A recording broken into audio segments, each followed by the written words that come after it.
Hello everyone, कैसे हैं आप लोग। उम्मीद है आप सभी अच्छे से होंगे। मैं निज़ामुद्दीन अंसारी अपने यूट्यूब चैनल निज़ामुद्दीन एकेडमी में आप सभी का दिल से स्वागत करता हूं।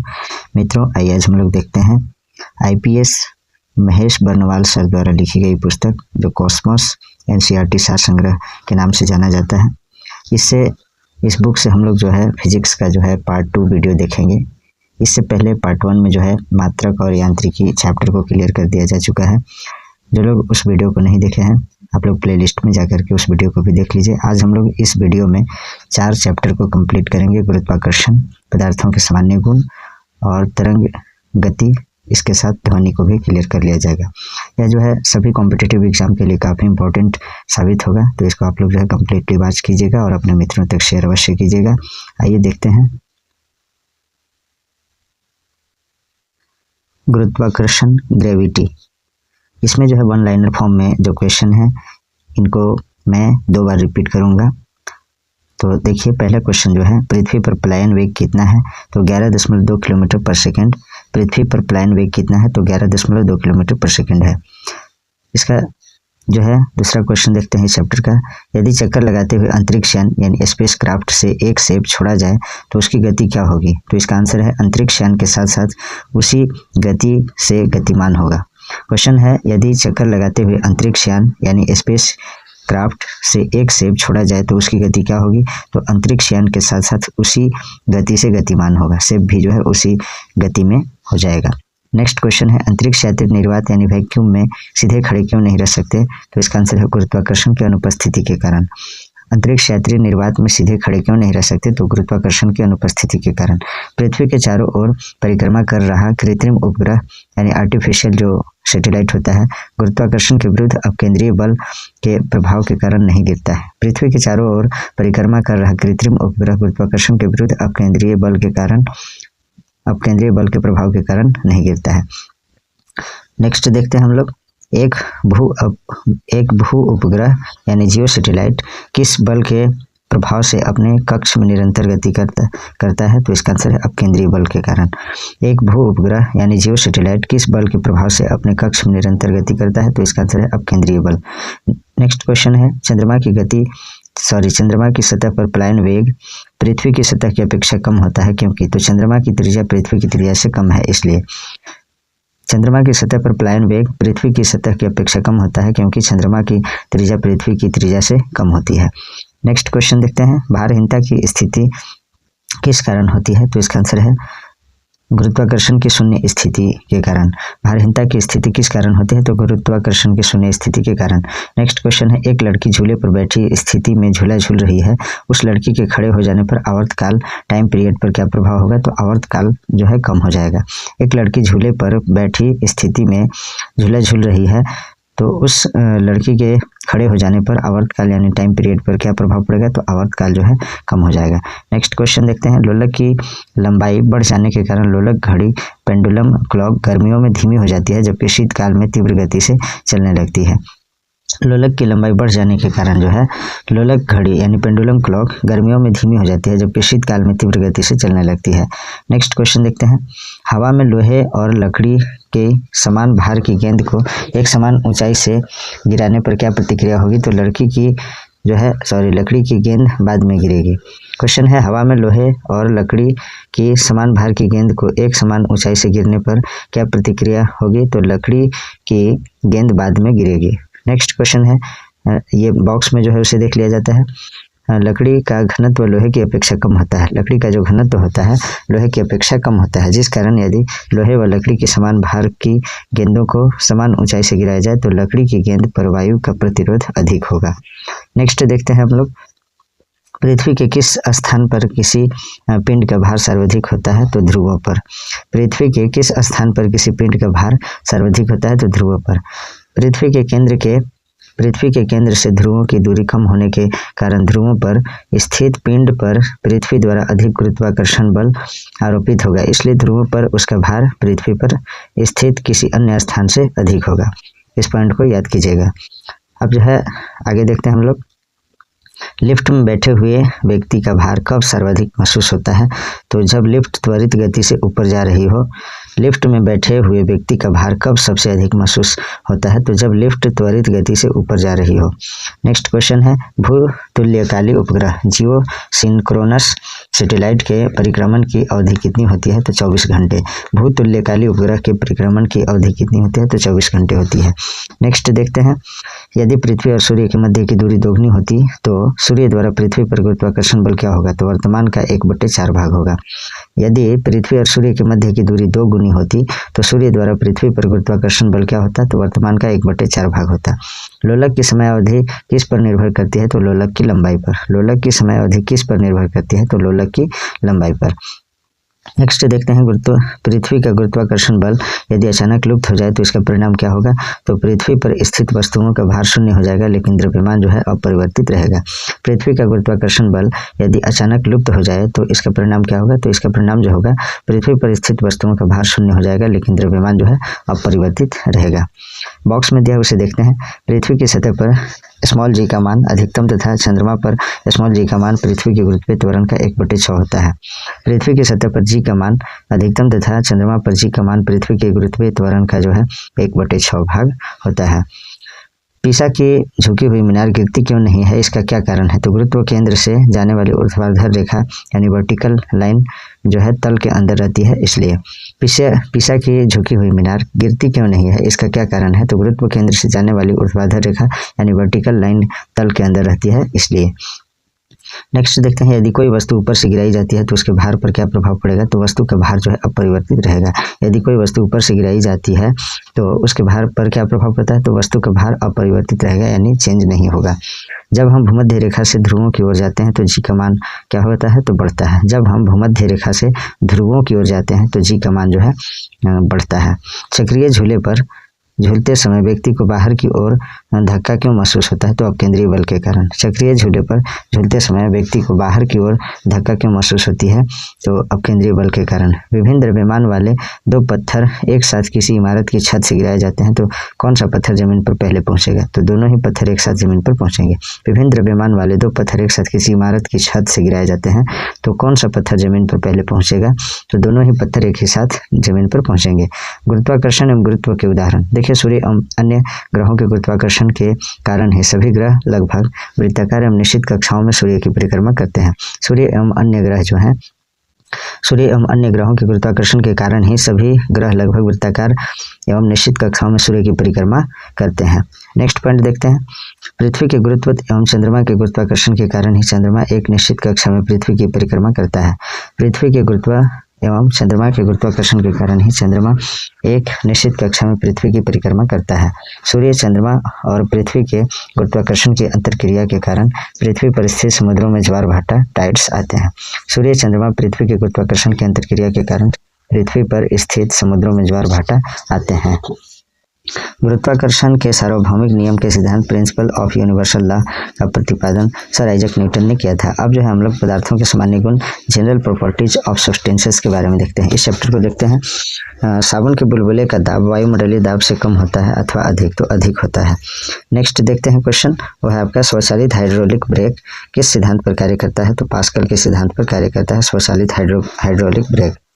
स्वचालित हाइड्रोलिक ब्रेक किस सिद्धांत पर कार्य करता है? तो इसका आंसर है पास्कल के सिद्धांत पर। बॉक्स में दिया उसे देखते हैं। बर्फीले क्षेत्रों में शीतकाल में जब झील की ऊपरी सतह पर पानी बर्फ में बदल जाता है, फिर भी उसके अंदर रहने वाले जलीय जंतु जीवित रहते हैं, क्योंकि पानी का जो घनत्व होता है 4 डिग्री सेल्सियस पर सबसे अधिक होता है। इस कारण झील के भीतर पानी नहीं जमता है। बर्फीले क्षेत्रों में शीतकाल में जब झील की ऊपरी सतह का पानी बर्फ में बदल जाता है, फिर भी उसके अंदर रहने वाले जलीय जीव जंतु जो हैं जीवित रहते हैं, क्योंकि पानी का घनत्व 4 डिग्री सेल्सियस पर सबसे अधिक होता है। इस कारण झील के भीतर पानी नहीं जमता है और जीव जंतु सुरक्षित रह जाते हैं। नदी से समुद्र में प्रवेश करने पर किसी जहाज की क्या प्रतिक्रिया होती है? तो वह समुद्र में कुछ ऊपर उठता है। नदी से समुद्र में प्रवेश करने पर किसी जहाज की क्या प्रतिक्रिया होती है? तो वह समुद्र में कुछ ऊपर उठता है। जब किसी झील की तली से उठकर वायु का बुलबुला ऊपरी सतह पर आता है तो उसके आकार पर क्या प्रभाव पड़ेगा? तो आकार जो है उसका बढ़ जाएगा। जब किसी झील की तली से उठकर वायु का बुलबुला ऊपरी सतह पर आता है तो उसके आकार पर क्या प्रभाव पड़ेगा? तो आकार जो है उसका बढ़ जाएगा।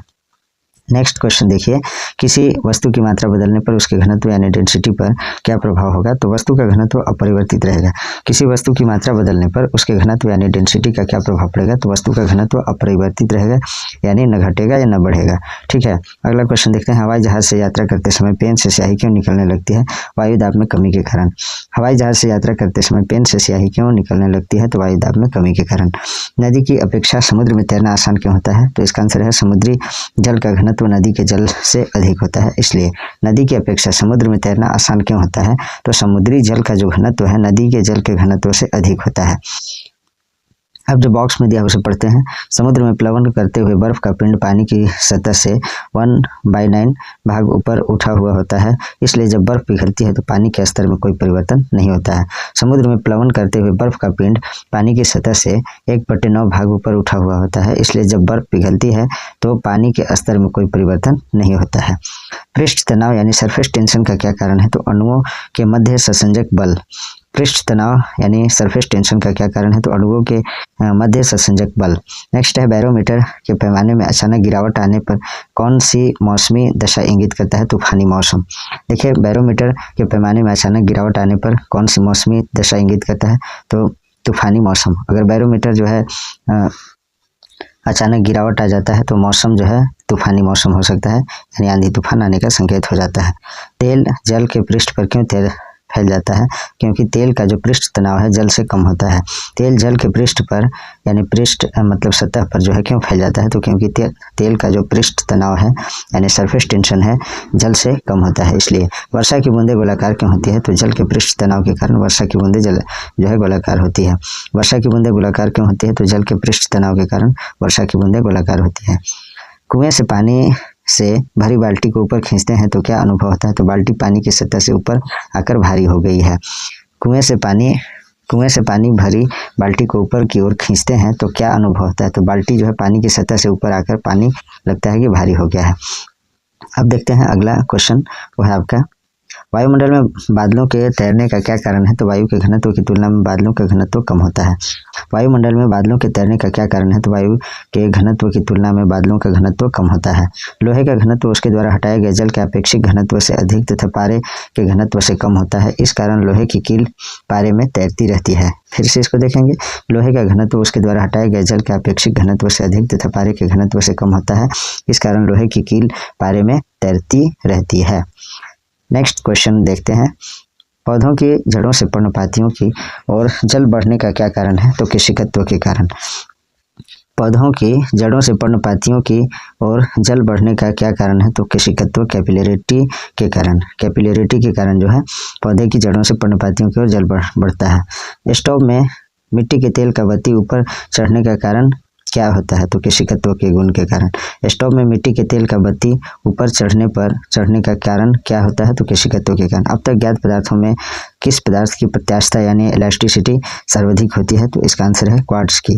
अब तक ज्ञात पदार्थों में किस पदार्थ की प्रत्यास्थता यानी इलास्टिसिटी सर्वाधिक होती है। तो इसका आंसर है क्वार्ट्ज। नेक्स्ट क्वेश्चन देखते हैं, अपमार्जक यानी डिटर्जेंट पाउडर मिलाने पर जल के पृष्ठ तनाव पर क्या प्रभाव पड़ता है। तो जल का पृष्ठ तनाव घट जाता है। अपमार्जक मिलाने पर जल के पृष्ठ तनाव पर क्या प्रभाव पड़ता है। तो जल का पृष्ठ तनाव घट जाता है। फाउंटेन पेन किस सिद्धांत पर कार्य करता है। तो केशिकत्व के सिद्धांत पर जो है फाउंटेन पेन कार्य करता है। फाउंटेन पेन किस सिद्धांत पर कार्य करता है। तो केशिकत्व के सिद्धांत पर फाउंटेन पेन कार्य करता है। समुद्र तल पर एक वायुमंडलीय दाब का मान कितना होता है। तो 1.013 × 10⁵ पास्कल के बराबर होता है। समुद्र तल पर एक वायुमंडलीय दाब का मान कितना होता है। तो 1.013 × 10⁵ पास्कल के बराबर होता है। जल का सापेक्षिक घनत्व रिलेटिव डेंसिटी किस ताप पर सर्वाधिक होता है। तो -4 डिग्री सेल्सियस पे। ये 4 डिग्री सेल्सियस पे होगा, माइनस नहीं है। जब सापेक्षिक घनत्व किस ताप पर सर्वाधिक होता है। तो 4 डिग्री सेल्सियस तापमान पर होता है। जल से भरी बाल्टी को हिलाकर छोड़ देने पर कुछ समय पश्चात जल अपने आप क्यों स्थिर हो जाता है। तो श्रेयांता यानी विस्कोसिटी के कारण। देखते हैं फिर से इस क्वेश्चन को, जल से भरी बाल्टी को हिलाकर छोड़ देने पर कुछ समय पश्चात जो है अपने आप क्यों स्थिर हो जाता है जल? तो श्यानता के कारण। नेक्स्ट क्वेश्चन है, धातु की शुद्धता ज्ञात करने में किस सिद्धांत का प्रयोग किया जाता है? तो इसका आंसर है आर्किमिडीज का सिद्धांत। धातु की शुद्धता ज्ञात करने में किस सिद्धांत का प्रयोग किया जाता है? तो आर्किमिडीज के सिद्धांत का प्रयोग किया जाता है। नेक्स्ट क्वेश्चन है, जल से निकालने पर शेविंग ब्रश के बाल आपस में किस कारण चिपक जाते हैं? तो पृष्ठ तनाव के कारण। जल से निकालने पर शेविंग ब्रश के बाल आपस में किस कारण से चिपक जाते हैं? तो पृष्ठ तनाव के कारण चिपक जाते हैं। स्टील रबर की अपेक्षा अधिक प्रत्यास्थ क्यों है? तो स्टील के लिए अधिक विरूपक बल यानी डिफॉर्मिंग फोर्स की आवश्यकता होती है। स्टील रबर की अपेक्षा जो है अधिक प्रत्यास्थ क्यों है? तो स्टील के लिए अधिक विरूपक बल यानी डिफॉर्मिंग फोर्स की आवश्यकता होती है, इसलिए।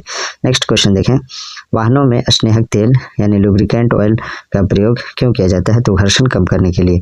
वाहनों में स्नेहक तेल यानी लुब्रिकेंट ऑयल का प्रयोग क्यों किया जाता है? तो घर्षण को कम करने के लिए। आंधी आने पर टीन की छत और छप्पर उड़ जाते हैं क्योंकि उनके ऊपर का वायुदाब नीचे के वायुदाब से कम हो जाता है। आंधी आने पर टीन की छत या छप्पर या एल्वेस्टर जो होता है उड़ जाते हैं क्योंकि उनके ऊपर का वायुदाब नीचे के वायुदाब से कम होता है।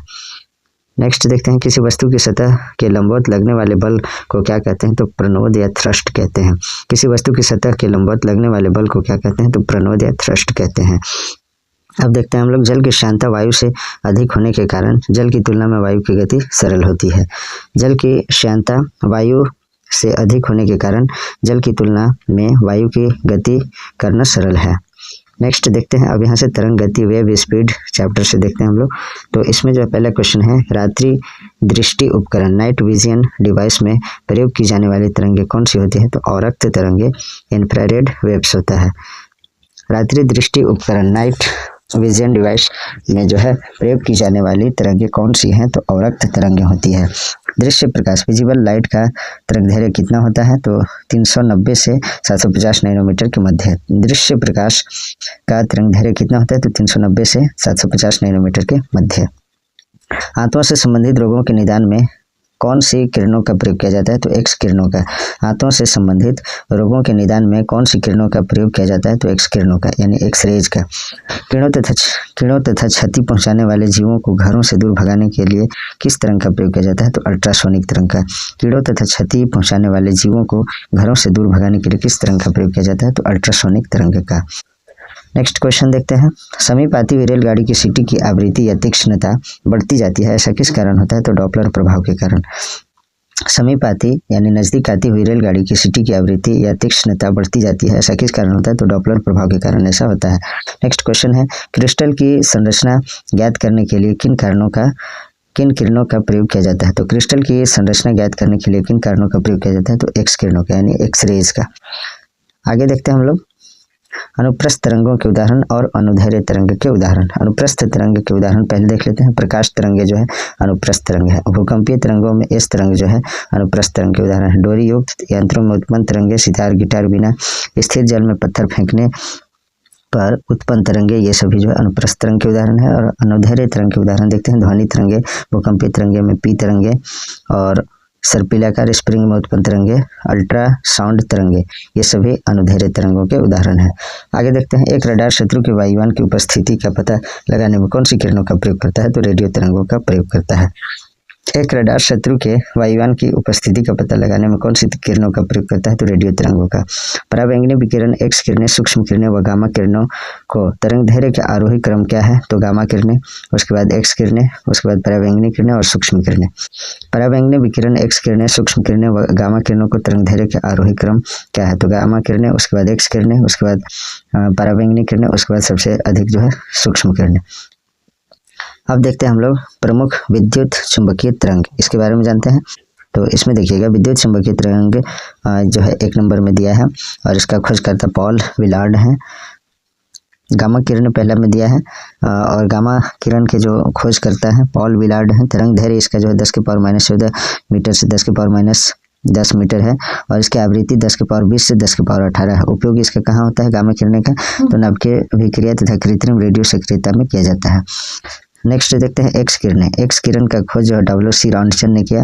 तरंग दैर्घ्य का जो प्रास है इसका 10⁻10 मीटर से 10⁻8 मीटर तक, और इसका आवृत्ति प्रास है 10⁻18 से 10⁻16, और एक्स किरणों का जो उपयोग किया जाता है चिकित्सा और औद्योगिक क्षेत्र में किया जाता है। पराबैंगनी किरणों के बारे में जानते हैं। इसके खोज जो है जोहान रिटर ने किया, और इसका जो तरंगदैर्घ्य प्रास होता है, रेंज जो होता है तरंगदैर्घ्य का 10⁻8 मीटर से 10⁻7 मीटर तक, और इसका आवृत्ति प्रास होता है 10⁻16 से 10⁻14, और पराबैंगनी किरणों का जो उपयोग होता है सिकाई करने में, प्रकाश वैद्युत प्रभाव में उत्पन्न एवं जीवाणुओं को नष्ट करने में। नेक्स्ट है दृश्य किरणें या दृश्य विकिरण। इसके खोजकर्ता न्यूटन है, और इसका जो तरंगदैर्घ्य का प्रास है वो आपका 3.9 × 10⁻7 मीटर से 7.8 × 10⁻7 मीटर तक, और इसका आवृत्ति का रेंज जो है 10⁻14 से 10⁻12 है। दृश्य विकिरणें या दृश्य किरणें का जो उपयोग है इनकी उपस्थिति से वस्तुएं दिखाई देती है। और रक्त विकिरण इसके खोज करते हैं विलियम हर्शेल, और इसका तरंगदैर्घ्य प्रास जो है 7.8 × 10⁻7 से 10⁻3 मीटर तक, और इसका आवृत्ति प्रास है 10⁻12 से 10⁻10। इसका जो है उपयोग है फोटोग्राफी में, सिकाई में एवं टीवी के रिमोट कंट्रोल में। किसका प्रयोग होता है? तो अवरक्त विकिरण का, फोटोग्राफी में, सिकाई में और टीवी के रिमोट कंट्रोल में। आगे देखते हैं लघु रेडियो तरंगे। इसकी खोज करता है हेनरिक हर्ट्ज, और इसका जो तरंगदैर्घ्य का प्रास है वो है आपका 10⁻3 से 1 मीटर तक, और इसका जो है आवृत्ति प्रास आपका 10⁻10 से 10⁻8 है। और लघु रेडियो तरंगे का जो उपयोग होता है रेडियो, टेलीविजन, रडार एवं टेलीफोन में प्रयोग किया जाता है। तो ये हो गया आपका। अब जो है दीर्घ रेडियो तरंगे, इसके खोजकर्ता मार्कोनी जी हैं, और यह जो है इसका तरंगदैर्घ्य प्रास 1 मीटर से 10⁻4 मीटर तक होता है दीर्घ रेडियो तरंगे का, और इसका जो आवृत्ति प्रास है 10⁻6 से 10⁻4 है, और इसका उपयोग जो है दीर्घ रेडियो तरंगे का जो प्रयोग होता है रेडियो और टेलीविजन प्रसारण में इसका प्रयोग किया जाता है। किसका? दीर्घ रेडियो तरंगे का प्रयोग जो है रेडियो एवं टेलीविजन के प्रसारण में किया जाता है। आइए आगे देखते हैं। दीर्घ रेडियो तरंगे वायुमंडल की किस परत से परावर्तित होती है? तो आयन मंडल से। दीर्घ रेडियो तरंगे वायुमंडल की किस परत से परावर्तित होती है? तो आयन मंडल से। कुलिज नलिका ट्यूब जो है, कुलिज ट्यूब जो है इसका प्रयोग कौन सी किरणें उत्पन्न करने के लिए किया जाता है? तो एक्स किरणें। कुलिज नलिका या कुलिज ट्यूब का प्रयोग कौन सी किरणें उत्पन्न करने के लिए किया जाता है? तो एक्स किरणें। कोबाल्ट 60 सामान्यतः विकिरण चिकित्सा में क्यों प्रयुक्त होता है? तो गामा किरणों के उत्सर्जन के कारण। कोबाल्ट 60 सामान्यतः विकिरण चिकित्सा में क्यों प्रयुक्त होता है? तो गामा किरणों के उत्सर्जन के कारण। आगे देखते हैं बंद चूल्हे ओवन में किसका प्रयोग किया जाता है? तो सूक्ष्म तरंगों यानी माइक्रोवेव का। बंद चूल्हे या बंद ओवन में जो है किसका प्रयोग किया जाता है? तो सूक्ष्म तरंगों यानी माइक्रोवेव का। सुदूर संवेदी युक्ति नियंत्रण रिमोट कंट्रोल डिवाइस में एक अंतर्निर्मित स्रोत होता है? तो अवरक्त किरण का। सुदूर संवेदी युक्ति नियंत्रण रिमोट कंट्रोल डिवाइस में एक अंतर्निर्मित स्रोत होता है? तो अवरक्त किरण का। नेक्स्ट देखते हैं दो उत्तरोत्तर श्रृंग अथवा दो उत्तरोत्तर गर्त के बीच की दूरी को क्या कहते हैं? तो तरंगदैर्घ्य कहते हैं, वेवलेंथ कहते हैं। दो उत्तरोत्तर श्रृंग अथवा दो उत्तरोत्तर गर्त के बीच की दूरी को क्या कहते हैं? तो तरंगदैर्घ्य या वेवलेंथ कहते हैं। अब जो है बॉक्स में लास्ट में जो दिया है नीचे उसको देखते हैं। समुद्र में डूबी हुई वस्तुओं का पता लगाने के लिए प्रयुक्त किए जाने वाले उपकरण को सोनार कहते हैं। समुद्र में डूबी हुई वस्तुओं का पता लगाने के लिए प्रयुक्त किए जाने वाले उपकरण को सोनार कहते हैं। सोनार का फुल फॉर्म होता है साउंड नेविगेशन एंड रेंजिंग। सोनार का फुल फॉर्म होता है साउंड नेविगेशन एंड रेंजिंग। अब जो हम लोग ध्वनि चैप्टर को क्लियर करते हैं। अब देखिए इसमें जो है ध्वनि जिसे साउंड कहते हैं इंग्लिश में। क्वेश्चन नंबर 1 इसमें जो दिया है, पराध्वनिक जेट सुपरसोनिक जेट से वायुमंडल की किस परत की क्षति पहुंचती है? तो ओजोन परत की। फिर से देखेंगे, पराध्वनिक जेट या सुपरसोनिक जेट से वायुमंडल की किस परत को क्षति पहुंचती है? तो ओजोन परत को। किसे मापने हेतु डेसिबल इकाई का प्रयोग किया जाता है? तो ध्वनि की तीव्रता मापने में। किसे मापने हेतु डेसिबल इकाई का प्रयोग किया जाता है? तो ध्वनि की तीव्रता मापने में जो है डेसिबल का प्रयोग किया जाता है। ध्वनि के स्रोत पर परावर्तित सतह के मध्य न्यूनतम दूरी कितना होना चाहिए जिससे कि प्रतिध्वनि स्पष्ट रूप से सुनाई दे सके? तो 16.5 मीटर, कहीं कहीं 17 मीटर भी लिखा हुआ रहता है, तो इसे याद रखिएगा। ध्वनि के स्रोत पर परावर्तित सतह के मध्य न्यूनतम दूरी कितनी होनी चाहिए जिससे कि प्रतिध्वनि स्पष्ट रूप से सुनाई दे सके? तो 16.5 मीटर है, और कहीं कहीं 17 मीटर भी रहता है, तो इसको आप लोग याद रखिएगा। नेक्स्ट क्वेश्चन है, वायु में ध्वनि का वेग कितना होता है? तो 343 मीटर पर सेकेंड। समुद्र तल पर 20 डिग्री सेंटीग्रेड ताप पर वायु में ध्वनि का वेग कितना होता है? तो 343 मीटर पर सेकेंड समुद्र तल पर 20 डिग्री सेल्सियस तापमान पर। पहले सेंटीग्रेड बोला जाता था, अब जो है इसे सेल्सियस बोला जाता है, इसे याद रखिएगा। सिनेमा घरों, बड़े सभागारों आदि में ध्वनि स्रोत बंद होने के बाद कुछ देर तक ध्वनि सुनाई देती रहती है, इसका क्या कारण है? तो अनुरणन। सिनेमा घरों, बड़े सभागारों आदि में ध्वनि स्रोत बंद होने के बाद कुछ देर तक ध्वनि सुनाई देती रहती है, इसका क्या कारण है? तो अनुरणन। जैसे बड़ा बड़ा बिल्डिंग में जो है आप जब बोलेंगे तो बोलने के बाद जो है फिर से आवाज़ वही गूंजती है, तो वही अनुरणन के कारण होता है। चंद्रमा के धरातल पर दो व्यक्ति एक दूसरे की बात नहीं सुन सकते, इसका क्या कारण है? तो चंद्रमा पर वायुमंडल नहीं है, इस वजह से। चंद्रमा के धरातल पर दो व्यक्ति एक दूसरे की बात नहीं सुन सकते हैं, इसका क्या कारण है? तो चंद्रमा पर एटमॉस्फेयर यानी वायुमंडल नहीं है। वह जैव पद्धति, बायोलॉजिकल मेथड जिसमें प्रश्रव्य ध्वनि का प्रयोग किया जाता है, उसे क्या कहते हैं? तो उसे सोनोग्राफी कहते हैं। वह जैव पद्धति या बायोलॉजिकल मेथड जिसमें प्रश्रव्य ध्वनि का प्रयोग किया जाता है, उसे क्या कहते हैं? तो उसे सोनोग्राफी कहते हैं। विश्व स्वास्थ्य संगठन वर्ल्ड हेल्थ ऑर्गेनाइजेशन के अनुसार 45 डेसिबल की तीव्रता वाली ध्वनि मानव के लिए सबसे उपयुक्त है। देखिए, विश्व स्वास्थ्य संगठन यानी WHO यानी वर्ल्ड हेल्थ ऑर्गेनाइजेशन के अनुसार जो है 45 डेसिबल की ध्वनि की जो है तीव्रता वाली ध्वनि मानव के लिए सबसे उपयुक्त है। इससे ज़्यादा होगा तो आपको जो है समस्याएं होगी। चमगादड़ अंधेरी रातों में उड़ सकते हैं और अपना शिकार भी कर सकते हैं, इसका क्या कारण है? तो इसका आंसर है वे प्राध्वनि तरंगे उत्पन्न करते हैं और उन्हीं के द्वारा निर्देशित होते हैं। चमगादड़ अंधेरी रात में उड़ सकते हैं और अपना शिकार भी कर सकते हैं, इसका क्या कारण है? तो वे प्राध्वनि तरंगे उत्पन्न करते हैं और उन्हीं के द्वारा निर्देशित करते हैं। टीवी रिमोट में किन तरंगों का प्रयोग किया जाता है? तो अवरक्त तरंगों का। टीवी रिमोट में किन तरंगों का उपयोग किया जाता है? तो अवरक्त तरंगों का। आइए देखते हैं इसमें जो है ध्वनि स्रोत और तीव्रता या डेसिबल में जो है देखते हैं। साधारण बातचीत जब हम लोग करते हैं तो 30 से 40 डेसिबल उत्पन्न होता है। तेज बातचीत में जो है 50 से 60 डेसिबल। तेज संगीत या शोर में जो है 80 डेसिबल से अधिक। पेड़ के पत्तों की सरसराहट 10 से 20 डेसिबल।